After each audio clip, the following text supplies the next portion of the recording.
اعوذ باللہ من الشیطان الرجیم بسم اللہ الرحمن الرحیم۔ ناظرین، میرا نام ہے ثاقب علی اور آپ دیکھ رہے ہیں ساکی ٹی وی۔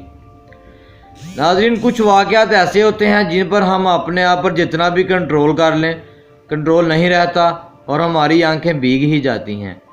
ایک ایسا ہی دل کو دہلا دینے والا واقعہ میں آپ کے لیے لے کر آیا ہوں۔ نئی والی ویڈیو میں آگے بڑھنے سے پہلے آپ سے التجا ہے کہ ہمارے چینل کو سبسکرائب کریں، ویڈیوز کو لائک کریں اور اس کو تمام فیس بک اور واٹس ایپ گروپوں میں ضرور شیئر کریں تاکہ ہماری آنے والی ہر طرح کی نئی علمی، ادبی، ثقافتی اور تاریخی ویڈیو تمام لوگوں تک پہنچائی جا سکے۔ ناظرین، اب آتے ہیں اپنی ویڈیو کی جانب۔ میری کھلونوں کی دکان ہے۔ انارکلی بازار میں میرے پاس دیسی بدیسی ہر قسم کا کھلونا ہے۔ میں گاہک کی جیب اور ظاہری حالت سے اندازہ لگا لیتا ہوں کہ اس کی قوت خرید کتنی ہے۔ میرے پاس 100 روپے سے لے کر ہزاروں روپے والی بھی کھلونے ہیں۔ کافی دنوں سے میں یہ نوٹ کر رہا تھا کہ کوئی مسلسل میری دکان کی نگرانی کر رہا ہے۔ مجھے شک ہوا کہ کوئی چور تو نہیں۔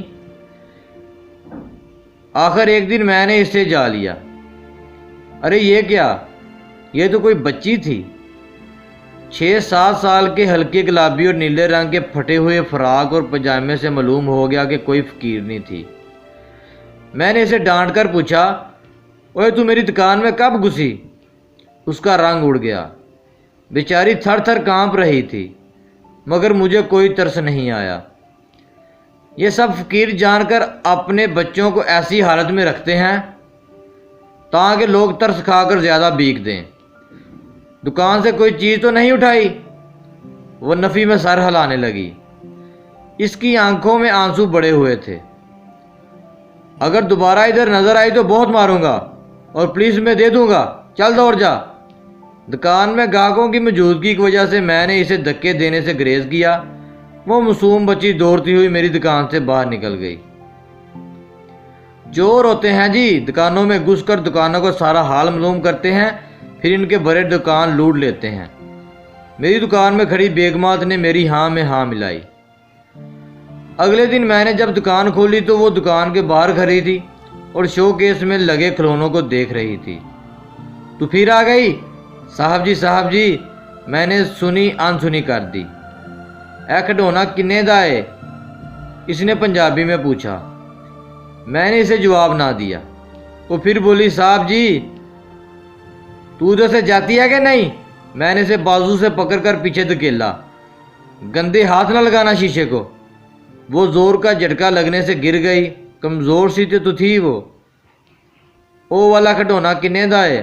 اب کی بار اس نے دور سے اشارہ کیا۔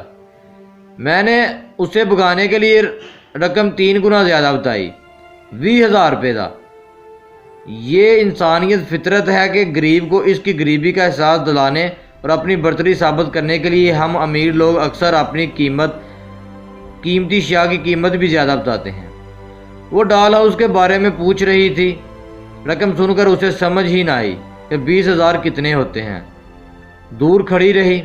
میں دکان میں چلا گیا، مگر وقتاً فوقتاً اسے دیکھنے کے لیے باہر بھی آتا رہا۔ وہ رقم سن کر جا چکی تھی۔ 2-4 دن آرام سے گزر گئے، وہ نظر نہ آئی یا میں نے توجہ نہ دی کہ میرے ملازم نے بتایا میں جب دوپہر تھوڑی دیر آرام کے لیے گھر جاتا ہوں تو کوئی بچی شو کیس کے باہر بیٹھ کر خیالوں میں ڈال ہاؤس کے ساتھ کھیلتی ہے اور مجھے عطا دے کر بھاگ جاتی ہے۔ اچھا، اگلے دن میں گھر جانے کی بجائے سامنے والی دکان میں جا کر بیٹھ گیا۔ وہ مقررہ وقت پر آئی اور شو کیس کے باہر بیٹھ کر اس نے پہلے ادھر ادھر دیکھا، پھر اشاروں سے کبھی ڈال ہاؤس میں موجود چیزوں کی جگہ بدلتی، گڑیا کو اوپر نیچے رکھتی۔ اس طرح کھیلتے کھیلتے اسے میرے آنے کا احساس ہوا اور وہ بھاگ گئی۔ وقت گزرتا گیا، وہ اب بھی آتی اور کھیل کر چلی جاتی۔ مجھے یہ کھیل اچھا لگنے لگا۔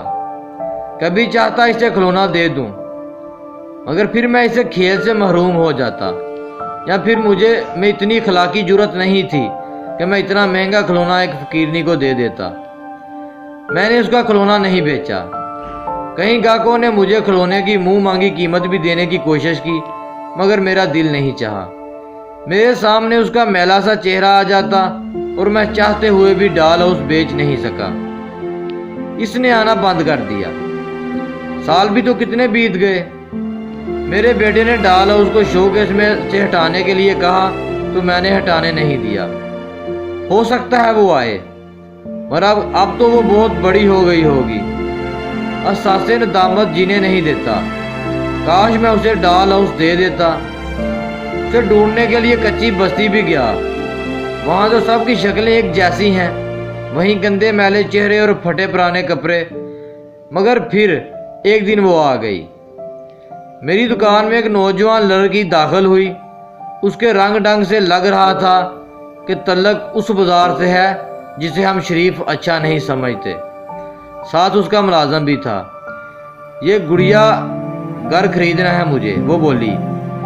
20,000 اکٹھے کرنے میں بہت ٹائم لگ گیا مجھے، پر شکر ہے تم نے اسے بیچا نہیں۔ اس نے غمزدہ مسکراہٹ کے ساتھ یہ جملہ بولا۔ ڈال ہاؤس بک چکا تھا اور قیمت تھی میرا تاحیات احساس ندامت۔